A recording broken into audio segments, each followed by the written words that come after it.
A different presidential election, but the same candidates and the same burning issue, controlling illegal immigrants at the U.S. southern border. Well, this here is President Biden's movable wall. You can flip politics. We immediately surged to the border. All those people are seeking asylum. But you can't fool the people. The hypocrisy is so nauseating. This week, a look at Biden's new border wall and the #1 issue in the coming election. The U.S. is deep in debt, but there seems to be little restraint on spending tax dollars. Some of the examples we've seen are just outrageous. Almost $7 million for golf courses in Colorado, or money for a new luxury hotel in Florida. Trillions of dollars under the guise of emergency spending, where the big question might be, what's the emergency?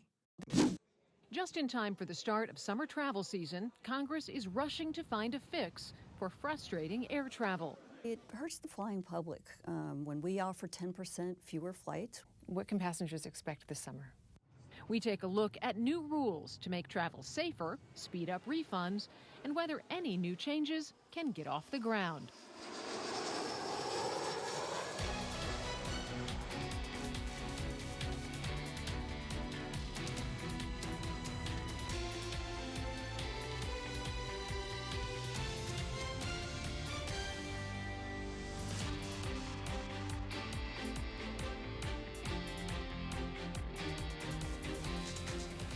Welcome to Full Measure. I'm Sharyl Attkisson.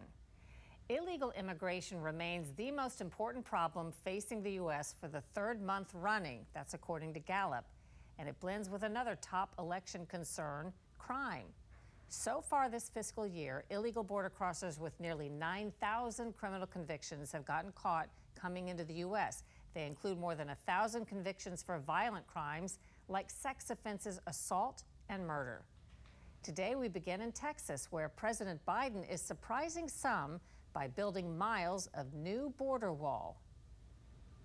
If I remember correctly, President Biden did mention during his campaign that he was not going to build another foot of border wall, which he's not. He's actually building 17 miles. Now, I know I'm being facetious. We're in the border town of Rio Grande City, Texas, where we asked Mayor Joel Villarreal to show us where the Biden administration is putting up new border wall after all.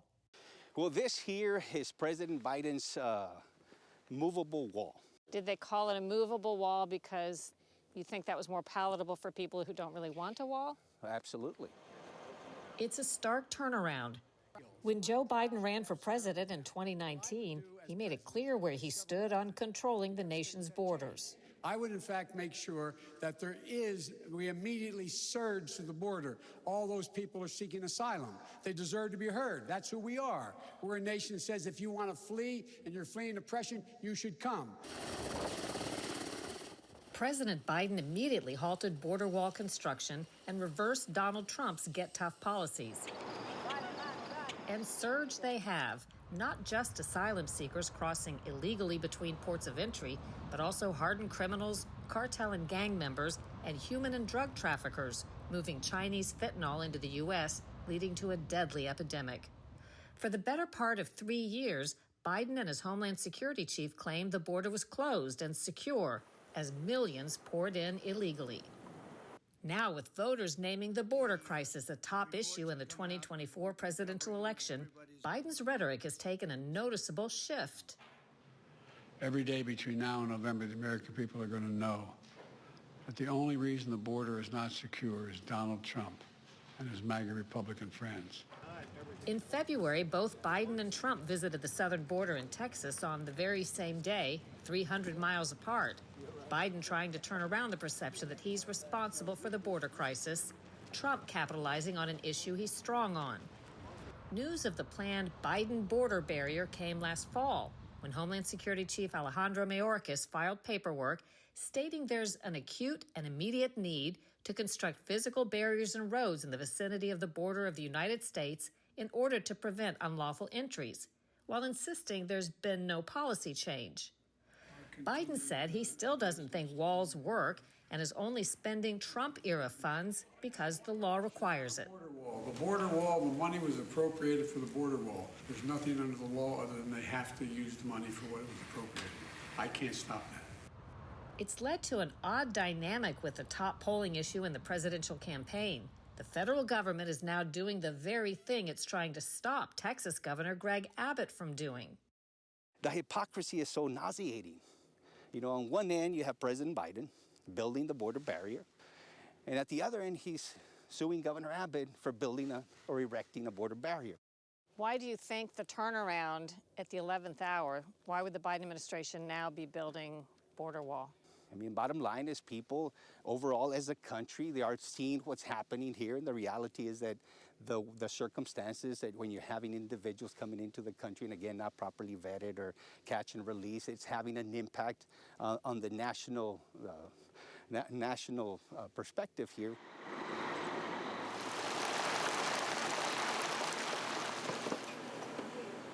Up the road a piece in Rio Grande City, residents gather to share a meal and chew on the politics of the day. You've lived here your whole life, you said, yes. Around here. The local constable, Cornelio Alvarez, told us he's unimpressed by the political attention. I don't care who is president or I don't care who's up there because, you know, it's such a big country that people don't actually, you know, come and visit us only when they want, you know, because of the elections, you know, but we don't get visits often or that stuff is like, I don't think politics should be involved in this type of border crossing or blaming who's who. That's good. Becky Garza owns Texas Cafe, first opened by her grandfather from Mexico back in 1939. Today, she's an example of how border politics is making for strange and confused bedfellows. You got the Democrats saying one thing, you got the Republicans saying another thing, then you got liberals. A lot of these border towns and the leaders who we've interviewed, they're Democrats. However, they line up more sometimes with Republicans when it comes to border policy. Right. What do you see in terms of politics? We're in a presidential election year. Because I don't vote for the person anymore. I'm not going to vote for Democrat, Republican anymore. I vote for policies now. I agree with the Republican rules or guidelines on immigration. It's the same thing with the wall. But you're not a Republican. No, I am not. Customer Ray Castillo. I don't really classify myself as a Democrat or Republican. So for me, it's the issues that they want to combat and how they're going to approach them, which wins my vote. We did come across something unexpected on our visit to Rio Grande City.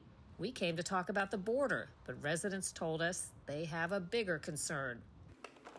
Myra Gracia is with the Rio Grande City Greater Chamber of Commerce and owns Aria Beauty Bar. That would be my top issue, the economy. What is your feeling now about the state of the economy compared to other recent years? Do you feel like you're doing better or not as good? Interest rates and prices have gone up real high to where now we have to work even harder, or we have to have dual households to be able to afford a household, to be able to live at this point isn't how it used to be, where the husbands would work and the wives could stay home. I don't think that's really much of a possibility right now. Do you think that's something that changes depending on who's elected, or is that just an ebb and flow of... I believe it is something that changes depending on who is elected, yes.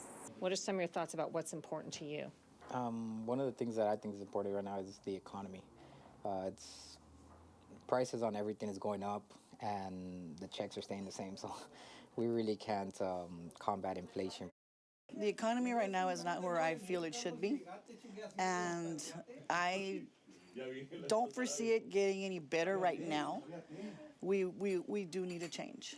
We do need a change, and I'm going to see what's going to happen with whoever has what to offer. Meantime, Mayor Villarreal says they don't need more border fencing in this particular spot, but Biden barriers are coming, like it or not. As you're looking at, this is the south point of the wall, and this would be the north, and it's going to be going in west direction from here. And that's the unfortunate part, because you're going to have the left and the right fighting over this, whereas, hey, let's close the border versus, no, let's bring everybody in. But how do we find that bridge, that political divide? And so far, unfortunately, D.C. hasn't been able to do that. And where are we going to go from here? Right now, it would seem, All roads lead to November. In the past 6 months, more than 1.3 million people have gotten caught crossing the southwest border illegally. If that rate continues, it will break all other records set each year under the Biden administration. Ahead on Full Measure, emergency spending of your tax dollars for pet projects in Congress.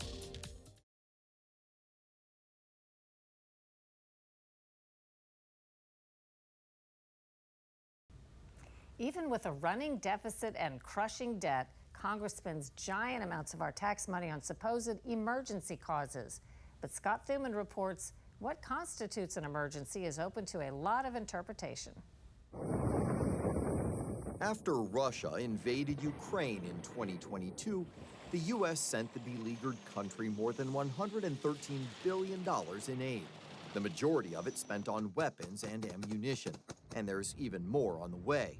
Late last month, President Biden signed a new foreign aid package providing over $60 billion in additional support for the conflict in Ukraine. Add the numbers up, and the total aid sent from Washington has surpassed $174 billion to date. Where does this aid come from? Congress and the White House have a special way of covering those costs, not already part of the federal budget. They call it emergency spending, and it also offers financial support for victims of natural disasters. And it could be used to pay for the Baltimore Bridge collapse. It's my intention that the federal government will pay for the entire cost of reconstructing that bridge. Emergency spending is an annual occurrence. These are basically budget loopholes that allow Congress to circumvent spending limits that they agreed on in law, and they get very little scrutiny. Romina Bacha is an economist with the Cato Institute, which promotes limited government. Emergency spending, in her view, allows Congress to dole out money with no accountability. And we're on the hook for it. We are always on the hook for it. We looked at the last 30 years of emergency spending, and we calculated that it's $12 trillion of just emergency spending with an additional $2 trillion in interest cost, because you can assume that that's pretty much deficit spending because it's always outside and above the budget caps. The merits of the largesse depend on who's on the receiving end, while the benefactor is always the taxpayer. Some of the examples we've seen are just outrageous. For example, in the most recent spending bill that just passed, you have salary increases for law enforcement.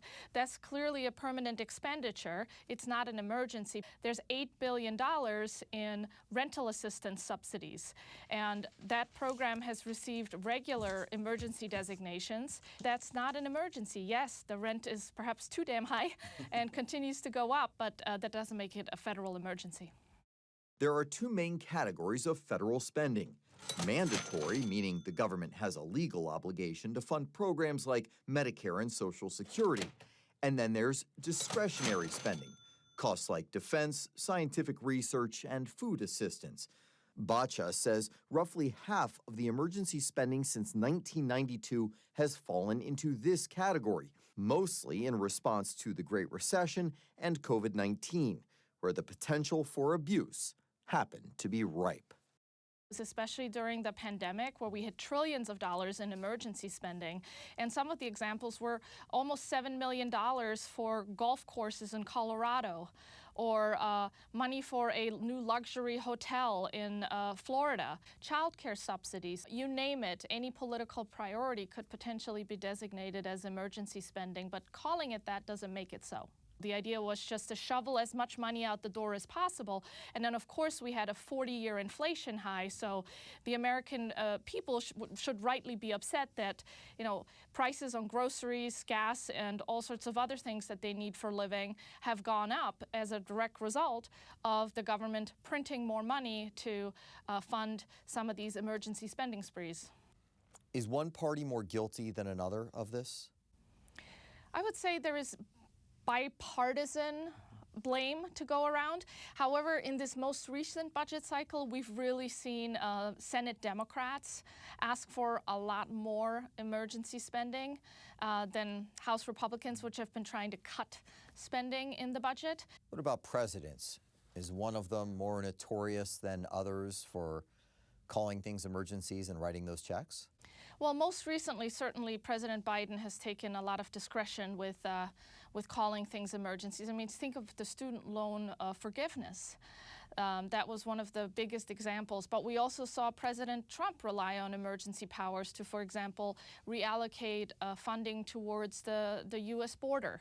So again, overspending in government is a bipartisan problem. Who is it that can police this? Congress could change the budget law where it might take, for example, a higher voting threshold to designate something as an emergency. But even more important than that, I think, is Congress should have to offset, meaning pay for any new emergency spending. There should be an expectation that they will reduce other spending in the future or reduce the deficit through new revenues to pay for that emergency spending.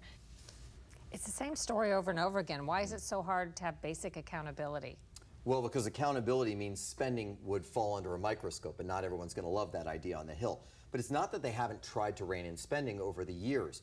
Remember, for example, earmarks. There was that controversial but popular way to push some spending through, especially pet projects. Congress did ban them more than a decade ago, but that's when emergency spending became kind of this go-to workaround. And as you've reported, earmarks are slowly returning. All right, Scott, thanks. Coming up, tiny seats but quicker refunds?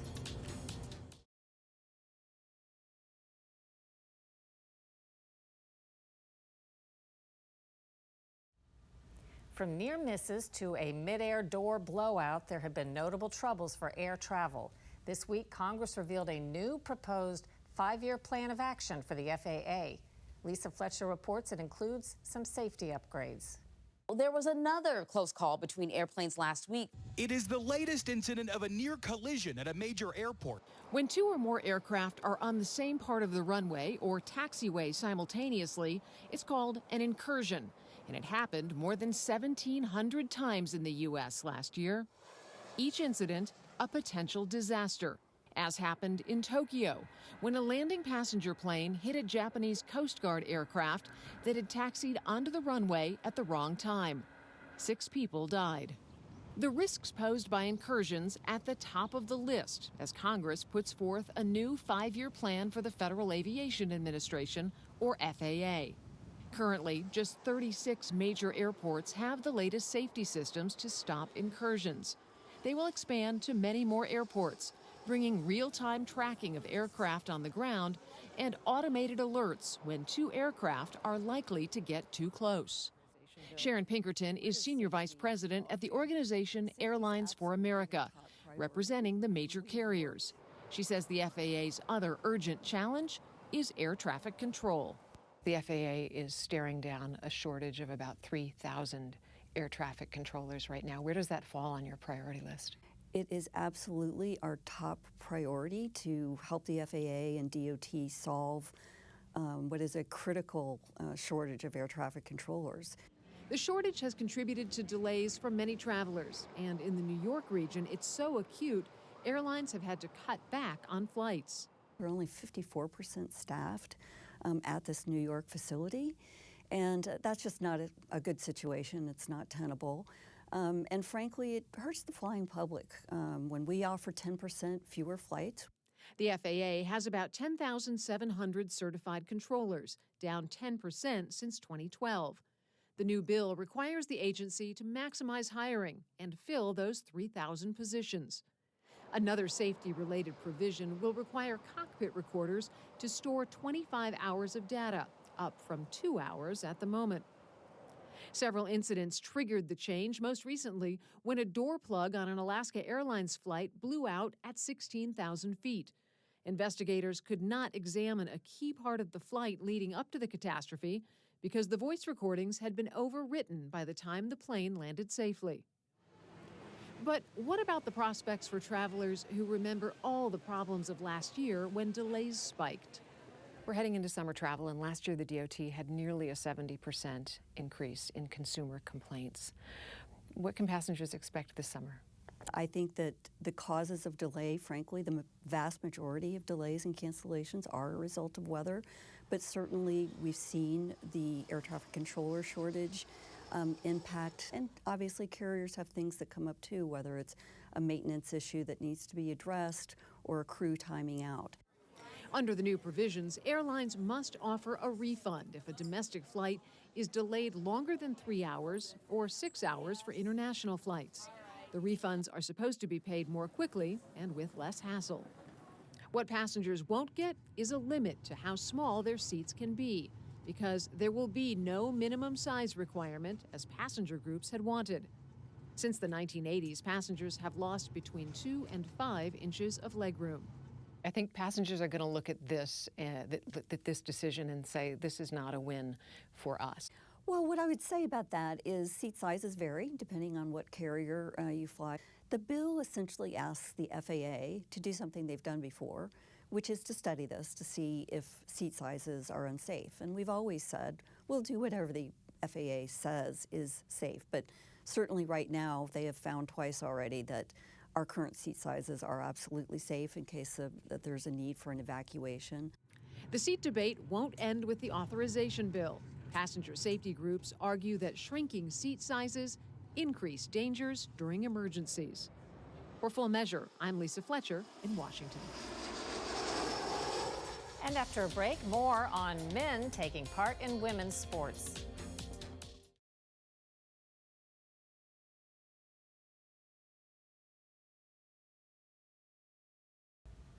An update to our reporting on transgender athletes and the controversy over males competing on female sports teams. The Biden administration has unveiled a revamp of Title IX regulations aimed at protecting transgender and other students by changing the way sexual harassment claims are handled on campus.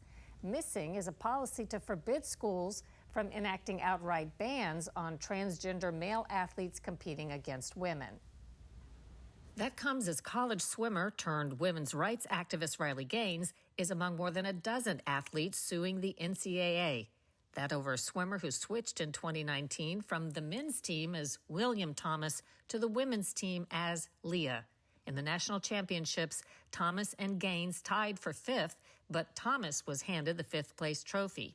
Meantime, the NXXT Women's Pro Tour recently banned men from competing on the women's tour. That includes transgender golfer Haley Davidson, formerly James, who'd won the NXXT Women's Classic in January. Coming up next week on Full Measure, with a wide swath of the American public disappointed in and disillusioned with government, there's a growing movement to make big changes by returning power to the states. The question is, do we get it done soon enough? That's really my big question, not whether it happens. Do we get it done before the country comes apart? The push for a convention of states and the sometimes surprising breakdown of support and opposition next week on Full Measure. Until next time, we'll be searching for more stories that hold powers accountable. Thanks for watching. I'm Sharyl Attkisson.